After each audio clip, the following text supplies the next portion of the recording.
So you shouldn't regard your employer as the keeper of your future. You're the only person who can own your future. That is, many people look to their bosses and say, my boss is the person who's responsible for training me and giving me access to resources and buying me textbooks and training courses or coming to conferences, right? But really it's up to you to take ownership of that and to say, while it would be good to have access to books and training courses and go to conferences, what else can I do in the meantime to make myself better at what I do, to be a better piece of infrastructure? And look at what is that as a piece of human infrastructure that is valuable to your employer. Is it being able to communicate, write better? Is it being smarter about a technology? Is it knowing more about a product? Is it knowing, if you're a networking person, maybe you should start thinking about knowing about servers, getting lateral, going into adjacent markets and adjacent technologies. Now, all of those things, due to the power of the internet, the internet is this thing that everybody knows about, so maybe you should start to use it. You can start learning about those things just by reading blog posts, reading news sites, reading manuals in your spare time, or even on company time. There's nothing stopping you from getting down that path on your own. Your infrastructure value to the business is determined by how good you are as a piece of human infrastructure. Go out there, read the textbooks, get yourself a subscription to a site that has the training. For a few $100s a year, you can access training programs that can be delivered on your mobile phone that you can watch during your lunchtime.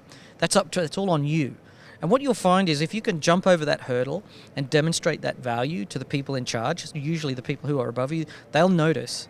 And then they'll want to say, if I throw more money at this person, then maybe they can bump up to the next level of productivity. And I've already seen them do it for themselves. And that's when the investments start to flow into you. That's when the training courses come.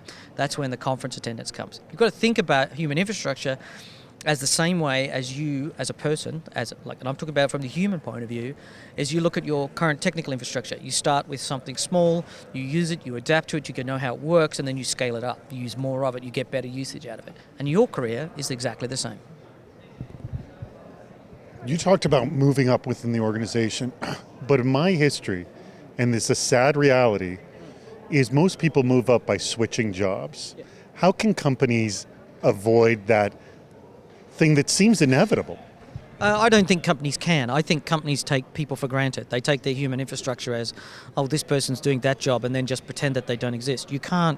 If you sit comfortably in that job and you're like the little wheel that rotates and you don't squeak and you don't make a noise, then you're either not noticed in terms of getting any grease, so you don't get any advancement. And for a lot of people, let's be honest, a lot of people who work in IT don't want to be anything but what they are. They're just happy to do a job, go home and hug their bag of Doritos on the sofa at night, right?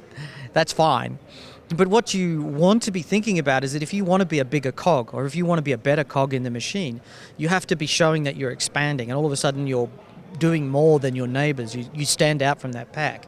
And ultimately, I think a lot of executives, a lot of middle managers they don't want to change. They've got their own problems. They've got lives. They've got wives at home and kids and colleges and, children to feed and shoes to buy and all that sort of stuff.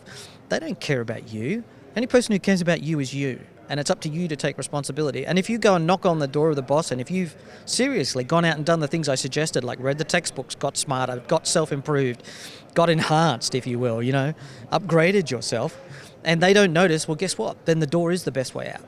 And you should always be looking for that. I have this general joke about always have one eye on the door, no matter what career it is, no matter who your employer is, no matter how much money you are earning, there's always a better job out there. So always keep one eye on the door. Always keep your resume written. Always keep looking for something else and thinking about what happened. Even though this might be the best employer you've ever had in your life, it's still not the best because the next one might be much better. It might be much worse, sure, but hey, no risk taken, nothing gained.